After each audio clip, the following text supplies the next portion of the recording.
décision de suspension des médias du groupe de presse La Gazette du Golfe, je dis, bon, toutes les fois où il y a un espace de liberté qui est réduit, personne ne saurait le prendre à bon cœur.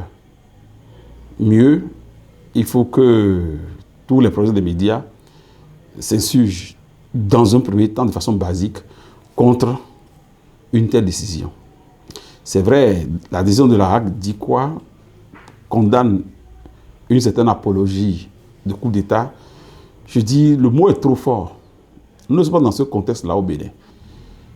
Dans une récente analyse que j'ai faite, j'ai dit donc que le mouvement est à l'avantage même du Bénin.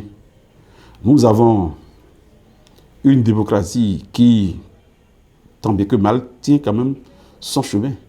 Et lorsque ça va mal dans la sous-région, je crois que le monde donnera au Bénin son prix de gardien de laboratoire de la démocratie.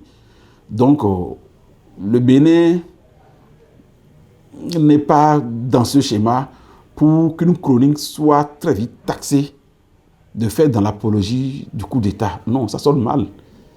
Et à supposer même que ce soit le cas, ce que je doute fort, la Hague a-t-elle utilisé toutes les voies de recours dans ce sens-là?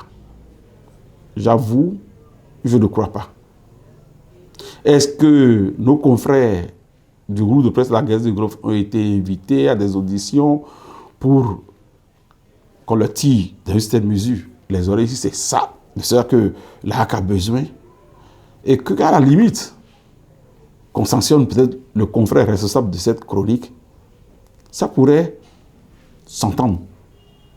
Mais qu'on décide de façon draconienne de suspendre toutes les activités d'une antenne de presse qui utilise des Béninois, des centaines d'employés, ça ne sonne pas bien. Mieux, quand on le sent comme ça, on se sent très vite qu'il pourrait avoir une main invisible qui aurait actionné la Hague. Là encore, il faut prendre ça avec des pincettes. Le président actuel, je le vois trop élégant pour être soupçonné d'être derrière une telle décision. Donc la Hague devrait savoir que le moment n'était pas opportun pour surseoir aux prestations d'un groupe de presse. Non, ce n'est pas bien. Et ce que je regrette, moi, personnellement, c'est le comportement de nous, journalistes. En temps normal, toutes les fois où nous sentons une menace sur notre gagne-pain, sur notre boulot, notre vocation, on devrait se lire très vite pour aller contre. Nos associations fêtières, je vais parler du CNPA, l'UPMB, ODEM dans une certaine mesure, apparemment, je n'ai pas senti de réaction. Ça me fait d'autant plus mal que moi-même j'ai été victime de ça dans ce pays. Mais ce n'est pas bien. Vous imaginez récemment pour nos cadres de presse, toutes les fois où il y a une entorse dans la démocratie, dans le pays, c'est la presse qui prend la défense des plus faibles. Mais quand il s'agit de cette même presse, il n'y a curieusement personne pour la défendre. Je dis bien, il n'y a pas d'association professionnelle, il n'y a pas de journaliste pour dire non, arrêtez. À nous, ça ne doit plus nous arriver parce que nous sommes flattés du titre de quatrième pouvoir. Et il ne faut pas mépriser ce quatrième pouvoir à ce point. Par exemple, pour la carte de presse, vous savez, les années antérieures, nous avons toujours été victimes d'une négligence de la part de la Hague pour être en possession de nos cartes de presse. Je crois que des voix se sont levées au niveau de cette corporation et aujourd'hui, je crois que c'est réglé. Nous aurons, c'est déjà mis à notre disposition. Bientôt, on aura notre sésame en main et on souhaite que cela prenne cette allure-là, qu'on n'ait plus à parler avant de la voix. Donc, la lutte paye toujours. Et quand il y a cette réduction d'espace de liberté telle que la suspension à laquelle ce groupe de presse a été condamné, je crois que qu'on se lève, qu'on refuse cela. et que dorénavant, que toutes les voies de recours soient réellement épuisées avant qu'on en arrive aux sanctions. Et quand on parle d'interdiction, le mot ne sonne pas dans une démocratie, ce mot n'honore pas la RAC. Et à supposer même qu'il y ait une main invisible, je crois qu'il revenait à la RAC de dire à la période si ce n'est pas bien de suspendre un groupe de presse. Non, ce n'est pas bien. Et la chronique en elle-même là, elle n'est pas si vicieuse. Quand on prend les chroniques de notre confrère Alain Foucault, parfois elles sont plus dures que ce que Gold FM a produit. Et quand on prend, du moins aujourd'hui, la conjoncture des chroniques ne sont pas favorables à la France.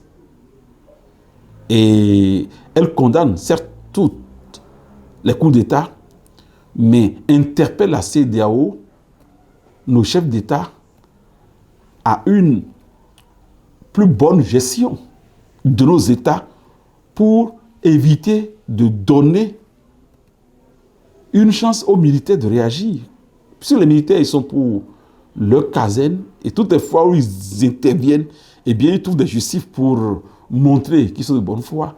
Mais ça ne passe pas. Ce n'est jamais beau. Et le Bénin, aujourd'hui, peut se réjouir d'être dans une zone de confort, quoi qu'on dise.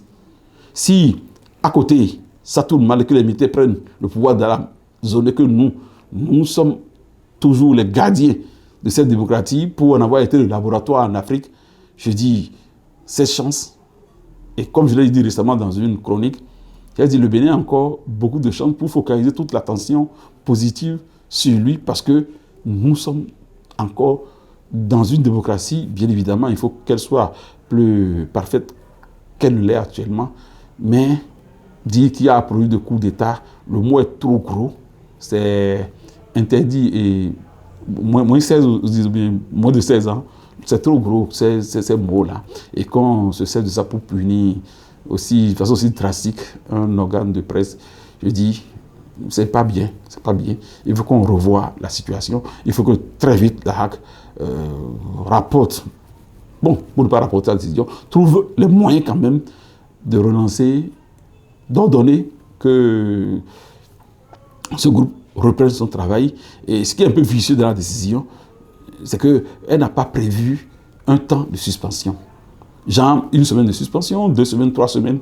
C'est la première qui n'a même pas jusqu'à présent une nomenclature de sanctions au niveau de la HAC. Et lorsqu'il n'y a pas une échelle de sanctions, est-ce qu'on doit sanctionner en droit? Non. Avant qu'on le sanctionne, il faut qu'il y ait déjà des sanctions prévues en accord avec des fautes commises. Et si on dit suspension comme ça, sans ajouter la nature de la sanction, la substance de la sanction, je dis, elle me paraît un peu hors droit. Et c'est pourquoi je demande à tous les confrères de s'unir pour dire non à cette sanction et tout en invitant la HAC à revoir sa copie. Suspendre un groupe de presse dans tous ces médias, ce n'est pas bien pour une démocratie et la période n'est pas du tout bonne. Je vous remercie, chers confrères.